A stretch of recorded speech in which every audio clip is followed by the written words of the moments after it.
The Taliban is sending Afghans who fled war back to their home areas. There's less danger now, but peace hasn't brought prosperity. In Kabul, they've been camped in a park. Back home, they'll need humanitarian aid to restart their lives or just to survive. But today's conference provided no solutions.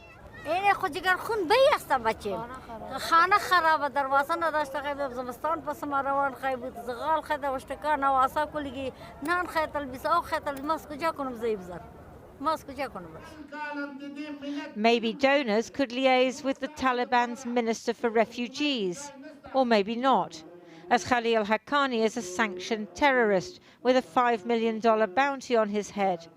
One of the many problems facing G20 countries wanting to help the 18 million Afghans the UN says need humanitarian aid.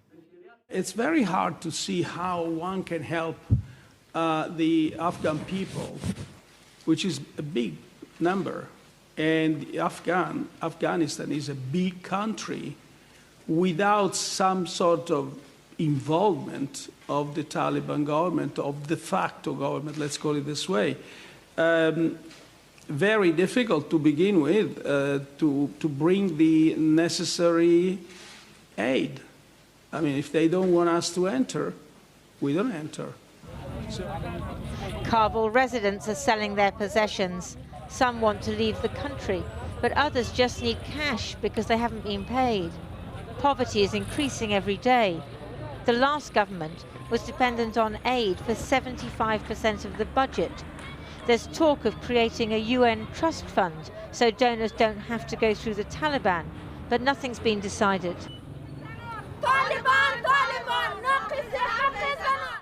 A few brave women protest for the right to get an education and to work. Without employment, many are becoming destitute. Neither the G20 nor any other group of countries is coming to their rescue. Lindsay Hilson reporting. Well, it's been nearly a month since the Taliban effectively banned girls from secondary education by ordering schools to reopen only for boys. Millions of teenage girls across the country are now denied the opportunity to continue their education. But one woman there has taken matters into her own hands. Pashtana Durrani runs a charity which focuses on getting girls into education.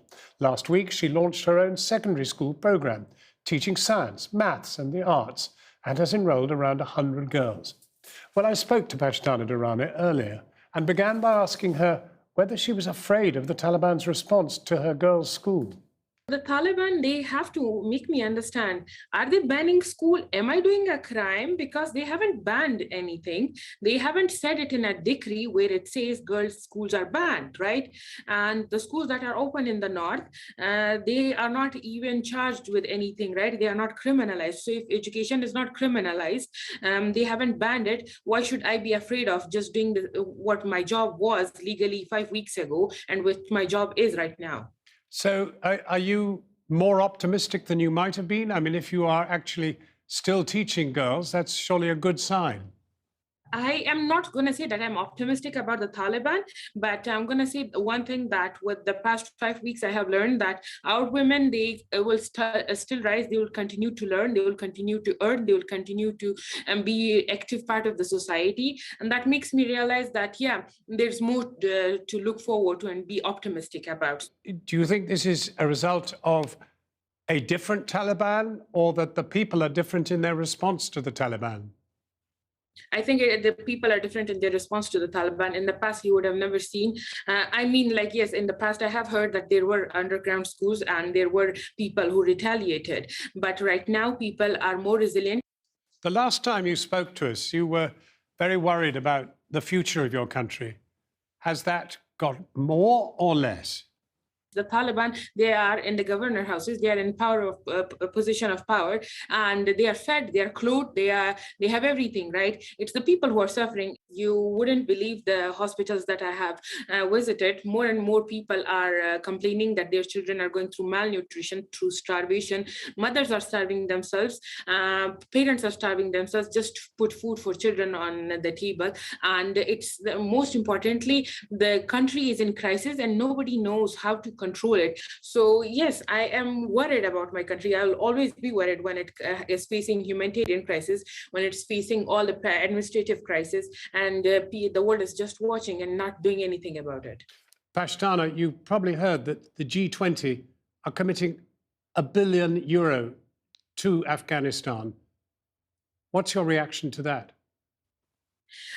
When the UN said that we will be donating all that money to Afghanistan, the UN aid, which just happened a few weeks ago, if you remember, and the only thing that is happening right now is the food being delivered to people right now. Apart from that, people are still suffering from the fact that banks are not open. They can still not access their own money. People are still unable to put food on their table. Just because you are delivering to people doesn't mean it solves the crisis of the whole country. The same goes for European Union. I thank them for their aid, but did they include us?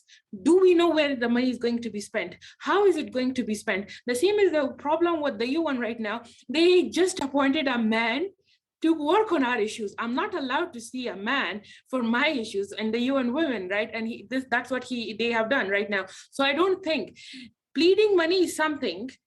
Pleading money to Afghans, asking them where do they need it is more important. I'm not against aid. I welcome it. But where will it spent? Will be the Afghans asked? Will they have a say in it? That's very, very important for me. Pashtana Durrani, thank you very much for talking to us. Thank you. Thank you for having me.